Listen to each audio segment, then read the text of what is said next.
तो last video में हमने फ्लक्स के बारे में पढ़ा था। तो इस वीडियो में जो कॉन्सेप्ट्स हमने उस वीडियो में पढ़े थे उसको यूज़ करके कुछ प्रॉब्लम्स को सॉल्व करने की कोशिश करेंगे। तो होपफुली आपको इससे फ्लक्स कॉन्सेप्ट को अच्छी तरह से समझने में, बेहतर तरीके से समझने में थोड़ी मदद मिलेगी, हेल्प मिलेगी। ठीक है, तो जो पहली एग्जाम्पल हम देखने वाले हैं वो सिंपल एक वार्म अप एक्सरसाइज है।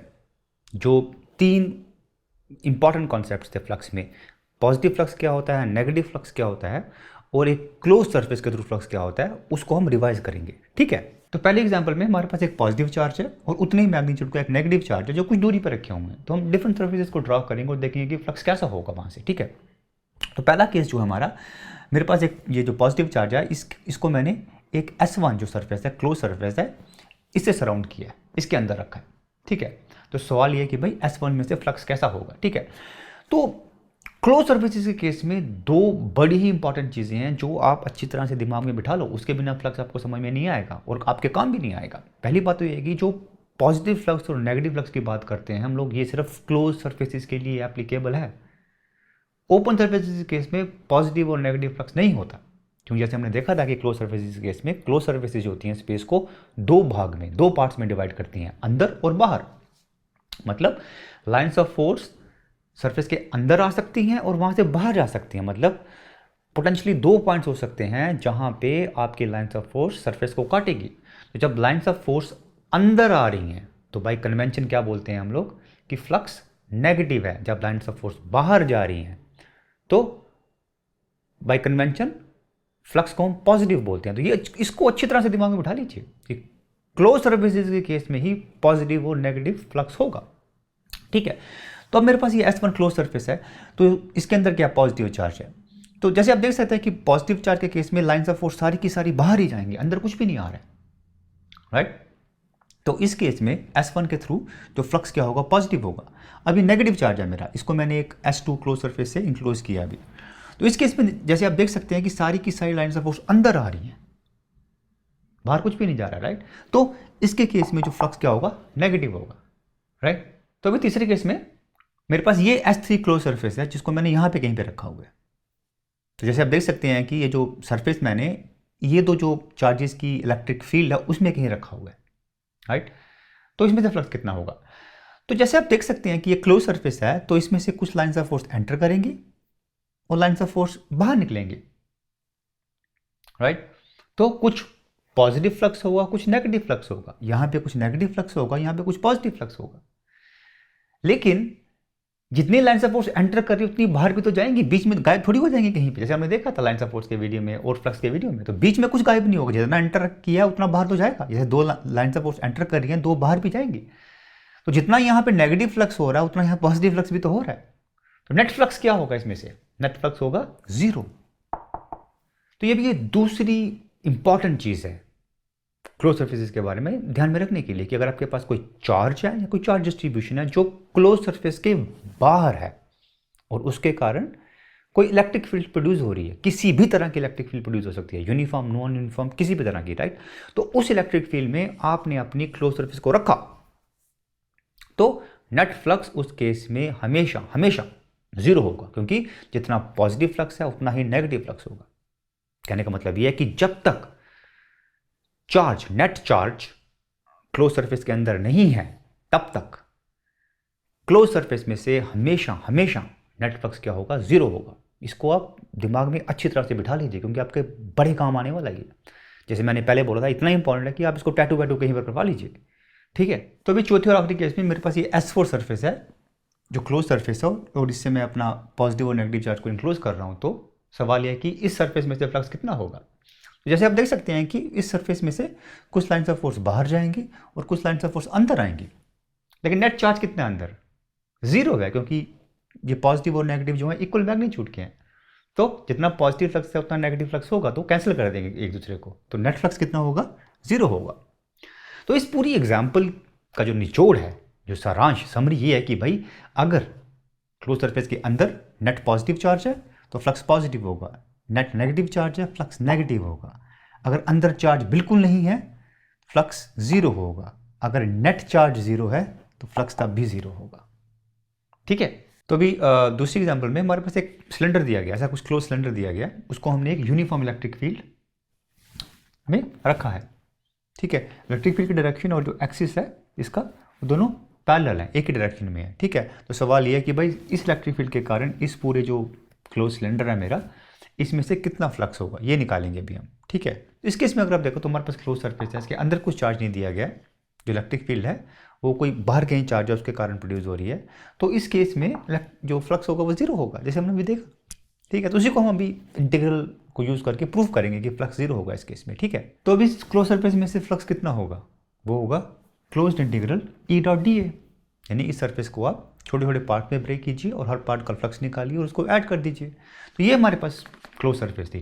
ठीक है, तो सिमेट्री से हम देख सकते हैं कि भाई इसको मैं 3 पार्ट्स में डिवाइड कर सकता हूँ। एक ये वाला प्लेन पार्ट हो गया, ये वाला प्लेन पार्ट जहाँ से लाइन्स ऑफ फोर्स एंटर करेंगी, दूसरा हो गया ये प्लेन पार्ट जहाँ से लाइन्स ऑफ फोर्स बाहर निकलेंगी, और तीसरा हो गया ये कर्व सरफेस, ये जो कर्व सरफेस है ये हो जाएगा। ठीक है, और हर एक में से अभी फ्लक्स निकालेंगे और बाद में इसको ऐड करेंगे हम लोग। ठीक है, तो पहले हम लोग ये जो सरफेस है ये वाली, इसमें से फ्लक्स निकालते हैं। ये वाली जो सरफेस है इसको ए मानते हैं फॉर एग्जांपल हम, तो ए में से फ्लक्स कितना होगा, surface integral of A E dot D A, वही हमने यहाँ पे लिखा है। गौर कीजिए, यहाँ पे हमने क्लोज्ड इंटीग्रल यूज़ किया, यहाँ पे हमने सरफेस इंटीग्रल यूज़ किया।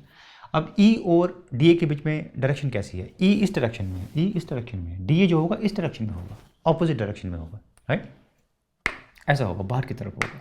तो दोनों के बीच में एंगल कितना है, 180 डिग्रीज, राइट। तो ई क्या बन जाएगा अपना, ई कॉस 180, कॉस 180 कितना होता है, -1 होता है, और हर एक पॉइंट पे यहाँ पे जो ई है वो सेम है, तो माइनस ई बाहर आ जाएगा। आपको खाली डी ए को इंटीग्रेट करना है इस सरफेस पे, तो इस सरफेस पे डी ए का इंटीग्रल क्या होगा, ये सरफेस पूरा का पूरा सरफेस एरिया ये वाला जो है उसको लेस ए मानते हैं, तो क्या आ जाएगा आपके पास, ए में से फ्लक्स क्या आ जाएगा, माइनस ई ए आ जाएगा। ठीक है, तो अभी ये वाली जो सरफेस है, ये वाली सरफेस, इसके लिए फ्लक्स निकालते हैं हम लोग, इसको हम सी मानते हैं और इसके लिए फ्लक्स निकालते हैं। तो जैसे हमने ए के लिए निकाला था सेम केस होगा सी के लिए, खाली एक ही डिफरेंस है इसमें ई और डी ए जो है वो सेम डायरेक्शन में, उनके बीच में एंगल कितना है, 0 है। अगर आप देखो तो इस केस में एरिया वेक्टर कैसा है, बाहर होगा, और ई भी तो उसी डायरेक्शन में है, तो दोनों के बीच में एंगल कितना होगा, 0 होगा, बाकी सब कुछ सेम रहेगा। तो जब आप सॉल्व करेंगे तो आपके पास ई आ जाएगा इसमें से फ्लक्स। ठीक है, तो अभी जो तीसरी सरफेस है, जो कर्व सरफेस है, इसमें से फ्लक्स निकालेंगे, इसको लेस बी मानते हैं हम लोग। ठीक है, तो अगर आप देखो तो ये जो सरफेस है क्लोज, जो ये जो कर्व सरफेस है, हर एक पॉइंट पे जो एरिया वेक्टर है वो अलग होने वाला है, लेकिन खुशी की बात यह है कि चाहे हर एक पॉइंट पे अलग होने वाला है, लेकिन ये हर पॉइंट पे एरिया वेक्टर जो है ई के साथ 90 डिग्री एंगल बनाने वाला है। तो मतलब ये हुआ कि हर पॉइंट पे एंगल ई और डी के बीच में कितना, 90 डिग्री है, तो cos 90 कितना होता है, 0 होता है, तो फ्लक्स क्या होगा इस केस में, 0 होगा। तो टोटल फ्लक्स क्या होगा क्लोज सरफेस में से, flux through A plus B plus C, वो क्या हो जाएगा, 0 हो जाएगा, जैसे हमने स्टार्टिंग में बोला था, क्योंकि क्लोज सरफेस है, एक्सटर्नल फील्ड में रखा हुआ है, तो फ्लक्स 0 होगा ही होगा।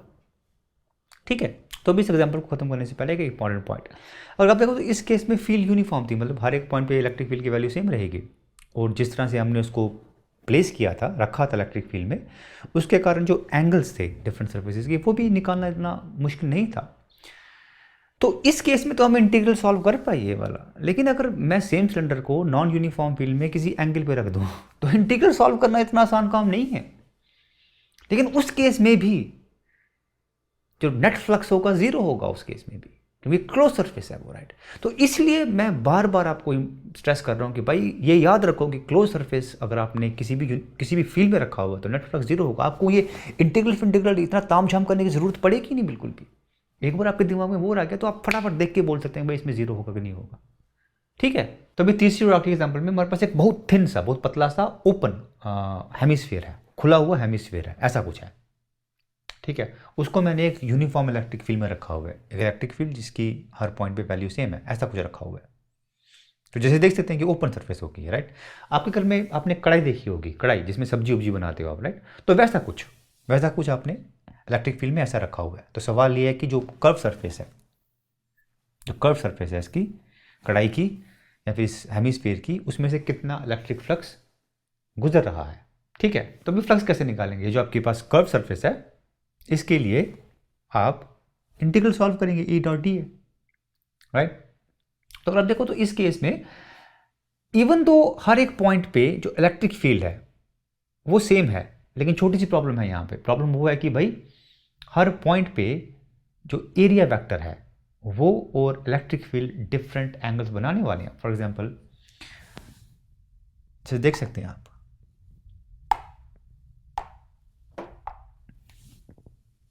ये आप अगर ई की डायरेक्शन है तो देख सकते हैं आप डिफरेंट पॉइंट्स पे एरिया वेक्टर और ई डिफरेंट एंगल्स बनाने वाले हैं। इसका मतलब थीटा डिफरेंट पॉइंट पर डिफरेंट होगा। मतलब ये आप इंटीग्रल इतनी आसानी से सॉल्व नहीं कर पाएंगे, थोड़ी मुश्किल होगी आपको इस इंटीग्रल को सॉल्व करने में, राइट। तो अभी सेम प्रॉब्लम को हम दूसरे तरीके से बड़ी आसानी से सॉल्व कर सकते हैं, और उसके लिए जो कॉन्सेप्ट यूज़ करेंगे वो होगा जो मैं काफ़ी देर से एक पुराने टेप रिकॉर्डर की तरह बोले जा रहा हूँ कि भाई क्लोज सरफेस में से नेट फ्लक्स जीरो होगा, जीरो होगा, जीरो होगा। तो मेरे पास तो अभी ये सरफेस ओपन है, मैं अगर इसको क्लोज सरफेस बना दूँ तो मैं काम बड़ी आसानी से कर सकता हूँ। तो इसको क्लोज सरफेस बनाने के लिए क्या करना पड़ेगा, मेरे को इसका मुंह बंद करना पड़ेगा ऐसे। तो अगर आपके पास एक गोल प्लेट है, उसको अगर आप उससे आप कढ़ाई को ढक देते हो, उसके मुंह पे रख देते हो, तो कढ़ाई बंद हो जाएगी, राइट।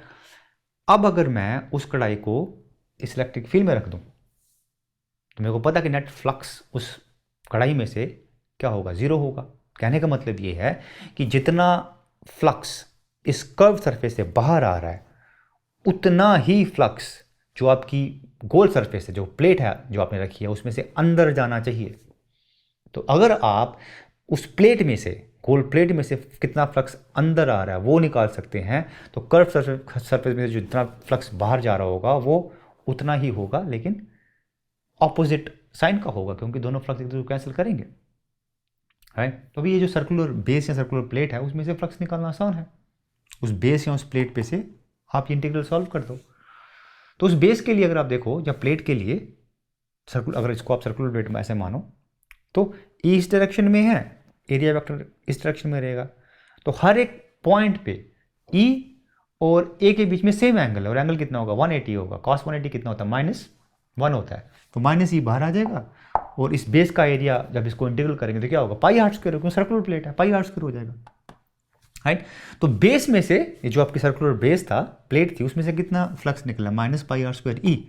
तो कर्व सरफेस में से कितना आना चाहिए, इससे इसका नेगेटिव आना चाहिए, तो πr² ई। तो जैसे आप देख सकते हैं कि वो कॉन्सेप्ट यूज़ करके हमने कितनी आसानी से एक कॉम्प्लिकेटेड इंटीग्रल की बजाय सिंपल लॉजिक यूज़ करके इसको आसानी से सॉल्व कर दिया। तो होपफुली आपको थोड़ा एहसास होगा कि भाई जो मैं बार बार बोले जा रहा था उसका मतलब क्या था, ठीक है। तो आज के लिए इतना ही, आपसे फिर मुलाकात होगी। थैंक यू सो मच, शुक्रिया।